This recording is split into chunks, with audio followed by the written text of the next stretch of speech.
Ever wondered how to make the perfect beef Wellington? Welcome to a culinary journey into the heart of classic British cuisine. Our topic today is Beef Wellington, a delectable dish that combines a juicy beef filet mignon smothered in a mushroom duxelle and then all wrapped up in a buttery puff pastry. It's a gourmet delicacy that's rich in flavor, texture, and tradition. Well, today you're in luck, as we're going to break down this gourmet recipe into easy, manageable steps. Before we start, let's make sure we have all the necessary ingredients. First and foremost, we need a quality piece of beef fillet, about 2 pounds in weight. This is the star of our dish, so don't skimp on quality. Next, we'll need about half a pound of finely chopped mushrooms to create our delectable mushroom duxelles. Moving on, we have prosciutto. We'll need about 8 thin slices. This will wrap around our beef and mushroom mixture, providing a delicious salty contrast.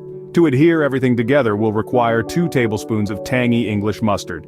Next up is puff pastry. A 14-ounce package should suffice. This will give our beef Wellington that golden flaky crust. And last but not least, we require 1 egg yolk beaten. This will act as our glaze, ensuring a beautiful glossy finish to our pastry. Now that we have everything ready, it's time to get cooking. First things first, preparing the beef. You'll want to season your cut of beef generously. Don't be shy with the salt and pepper. The goal here is to build up a flavorful crust, which is going to add a lot of depth to our beef Wellington. Once seasoned, it's time to sear the beef. Heat up a pan with a bit of oil until it's smoking hot. We're looking for a beautiful, deep brown sear on all sides. This process not only enhances the flavor but also locks in those delightful juices. After searing, let the beef cool down a bit. This pause allows the meat to relax and reabsorb all those lovely juices. Now, while it's still warm, brush the entire surface with a layer of mustard.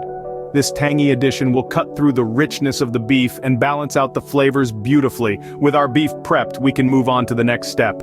Next up is the mushroom duxelles, a fancy name for a simple yet flavorful mushroom paste. This gastronomic delight begins with mushrooms, the star of our duxelles. Choose your favorite variety or a mix for a wider range of flavors. The first step is to finely chop these little fungi.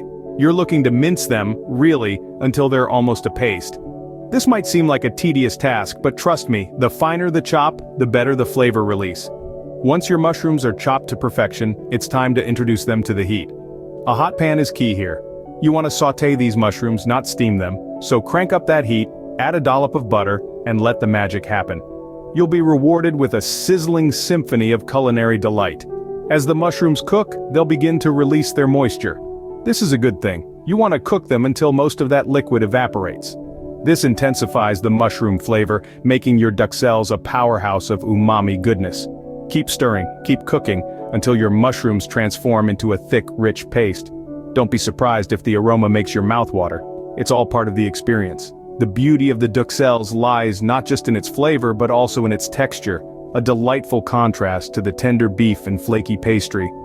Once the mushrooms are cooked down, we're ready for the next stage. Now comes the fun part, wrapping the beef in its tasty casing. Imagine a blank canvas, only this time it's a layer of prosciutto. You'll want to lay it out flat, overlapping slightly to create a sort of meaty blanket. Now let's bring back our mushroom duxelles from earlier. Spread it evenly across the prosciutto, making sure every inch is covered. The duxelles adds a layer of flavor that melds beautifully with the beef. Speaking of which, here's our star of the show, the beef.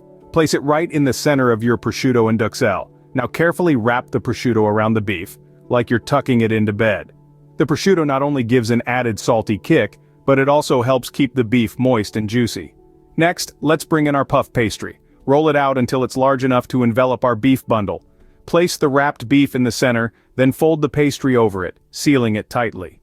This will create a golden, flaky crust that's the perfect contrast to the tender beef inside. Remember to trim any excess pastry, and don't forget to brush it with a beaten egg for that glossy finish. Now you can get creative and decorate the top with leftover pastry bits if you wish. With our beef Wellington assembled, there's just one last step before it's ready for the oven. Finally, it's time to bake our masterpiece. The anticipation is almost palpable, isn't it? But before we place it in the oven, there's one more step to ensure that our beef Wellington comes out looking as good as it tastes.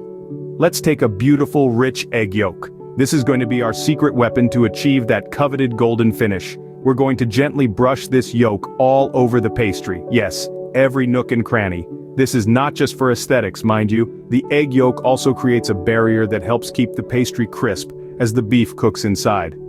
Now that our Wellington is all dressed up, it's ready for the heat. Into the oven it goes, set at a cozy 400 degrees Fahrenheit. We'll let it bake until the pastry is golden brown and crisp.